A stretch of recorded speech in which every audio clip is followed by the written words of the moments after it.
स्वागत है आपका आवाज अड्डा में। मैं हूं नीरज जगह। इसका जबरदस्त उल्लंघन हो रहा है, बावजूद इसके कि प्रधानमंत्री केंद्र सरकार लगातार इस बात की कोशिश कर रही है कि लॉकडाउन पूरी तरीके से सफल हो, जिससे कि हम जल्द से जल्द इससे छुटकारा पाएं। लेकिन बहुत सारी सरकारों ने भी इसका उल्लंघन किया है। आम आदमी की तो आप छोड़ ही दीजिए, अगर सरकार भी इसका उल्लंघन कर रही है तो ये एक बहुत चिंता की बात है और उसके अलग अलग लॉजिक दिए जा रहे हैं। आज उसी पर चर्चा करेंगे कि ये लॉकडाउन का जो कोटा है ये नहीं चलेगा। अगर आप इस तरीके से उल्लंघन करेंगे तो लॉकडाउन कभी खत्म नहीं होगा और फिर आप किसी को दोष नहीं दे सकते हैं कि ये क्यों हो रहा है। ये बातचीत करने के लिए हमारे साथ खास मेहमान जुड़े हुए हैं।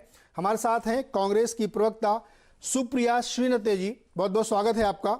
भारतीय जनता पार्टी के प्रवक्ता मनीष शुक्ला जी हैं हमारे साथ, उत्तर प्रदेश के प्रवक्ता हैं ये। जेडीयू के प्रवक्ता राजीव रंजन जी हैं, साथ ही वरिष्ठ पत्रकार आलोक मेहता सर और शेष नारायण सिंह जी। आप सबका बहुत बहुत स्वागत है इस चर्चा में। और जैसा कि मैंने शुरू में ही कहा कि अगर ये स्थिति है कि उल्लंघन हो रहा है तो बड़ी मुश्किल होने वाली है। मनीष शुक्ला जी, उत्तर प्रदेश सरकार ने कोटा से छात्र क्यों बुलवाए? देखिए, तमाम शहरों गांव से करीब 7,000 विद्यार्थी कोटा में रह के अपनी पढ़ाई करते रहे और वो जो विद्यार्थी वहां रह रहे हैं, जो छात्र वहां रह रहे हैं, उनकी औसत आयु 13-14 साल से लेकर 20-21 साल की है। पिछले 20-24 दिन से वहां वो लॉकडाउन में फंसे हुए थे। अब विद्यार्थियों की मनोदशा को आप समझ सकते हैं। उनकी उम्र को देखते हुए और उनके परिजनों की जो चिंता थी उसको देखते हुए उत्तर प्रदेश सरकार ने तय किया कि माननीय प्रधानमंत्री जी की जो सोशल डिस्टेंसिंग की जो निर्देश है, जो आग्रह है, उनका पालन किया जाए और परिवहन निगम की बसों को भेजा गया। जो बसें भेजी गई वो सैनिटाइज करके भेजी गई, ग्लव्स और मास्क सैनिटाइजर भेजा गया, भोजन और पानी की व्यवस्था की गई और सोशल डिस्टेंसिंग का पूरा पालन किया गया और वहां से विद्यार्थियों को लाने का काम किया गया। मुझे लगता है जो भी जन कल्याणकारी सरकार है उनका प्रथम कर्तव्य यह है कि जो अपने राज्य के विद्यार्थी है या आम नागरिक है उनको राहत पहुंचाए। तो हमको लगता है कि इसको इस तरह से देखना चाहिए कि विद्यार्थी है, उनकी उम्र क्या है और वो किस मनोदशा में वहां रह रहे थे। शुक्ला जी, और शुक्ला जी, मजदूर की मनोदशा का विश्लेषण करेंगे आप? अगर आपने मनोविज्ञान पढ़ी हो तो उस गरीब व्यक्ति की मनोदशा का विश्लेषण करिए जिसके पास 2 जून खाने का नहीं है।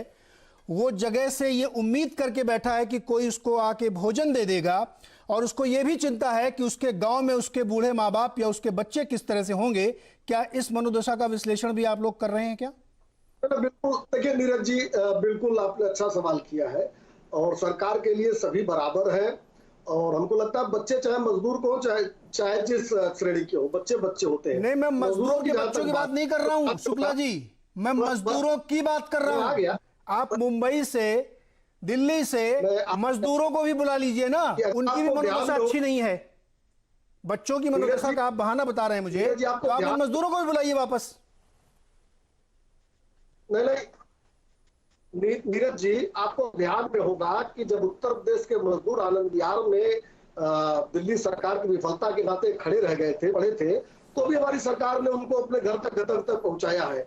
ऐसा नहीं है, पहले हमने मजदूरों को भी पहुंचाया है और आगे भी अगर हमको लगता है कि कहीं की सरकारें विफल हो रही हैं या हमारे राज्य के किसी विद्यार्थी, मजदूर या किसी भी व्यक्ति को कहीं कठिनाई हो रही है और अगर हमारी परिस्थितियां ये सामर्थ्य देती है कि हम उनको अपने गंतव्य तक पहुंचा सकें, आप ये स्वीकार कर रहे हैं कि लॉकडाउन की आप धज्जियां उड़ाएंगे चाहे जिस स्तर पर हो, आपको कोई दिक्कत नहीं है। फिर ये ड्रामा बंद होना चाहिए कि लॉकडाउन हम सफल कर रहे हैं। सुप्रिया जी, इशारा करें। सुप्रिया जी, में अगर दिल्ली की सरकार विफलता के नाते, सर विफलता नहीं, आप सुप्रिया जी कमेंट करना चाहती हैं? जी सुप्रिया जी बताएं।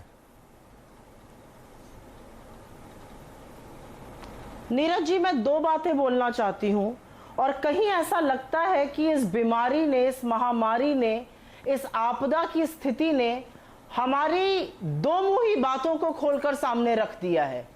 जो हिंदुस्तानी बाहर हैं उन्हें जरूर देश वापस लाना चाहिए, उनके लिए हवाई जहाज भेजे जाते हैं। जो स्टूडेंट्स कोटा गए हैं जरूर उनको वापस लाना चाहिए। बच्चे हैं, परेशान होते हैं, डिप्रेशन में होते हैं, उनको जरूर वापस घर लाना चाहिए, इसमें कोई किसी को आपत्ति नहीं है। उनके लिए बसें सैनिटाइज करके भेज दी गई, उनको ले आया गया। लेकिन जो गरीब मजदूर अपने घर छोड़कर दूर कमाने खाने गया है, आज उसके पास आय का साधन नहीं है, खाने की व्यवस्था नहीं है, घर भेजने के लिए पैसा नहीं है, आतंकित है, परेशान है, उसको लाने की हमारे पास कोई व्यवस्था नहीं है। उसको लाने के लिए हमें कह दिया जाता है हमें आशा है दूसरी सरकार उसका ख्याल रखेगी। ये किस तरह की दो मुही बातें हैं? ये दिखाता है सरकार का दो मुहा चेहरा। अगर बच्चे जरूरी है लाना कोटा से जो कि जरूरी है, अगर भारतीय लाने जरूरी है देश के बाहर से जो कि जरूरी है, उतनी ही हमारी नीति हमारे माइग्रेंट लेबर, हमारे उन श्रमिकों को होनी चाहिए जो कमाने खाने अपने घरों से सैकड़ों कोसों मील दूर बैठे हुए हैं और उनके पास आने का कोई साधन नहीं है। मैं महाराजगंज से हूं जहां से लोग बहुत दूर दराज कमाने खाने जाते हैं।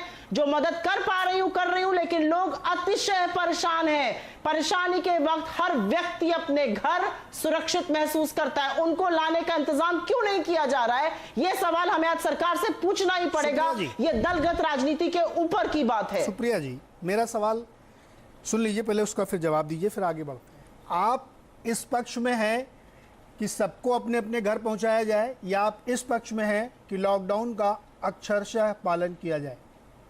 अपनी स्थिति स्पष्ट करें।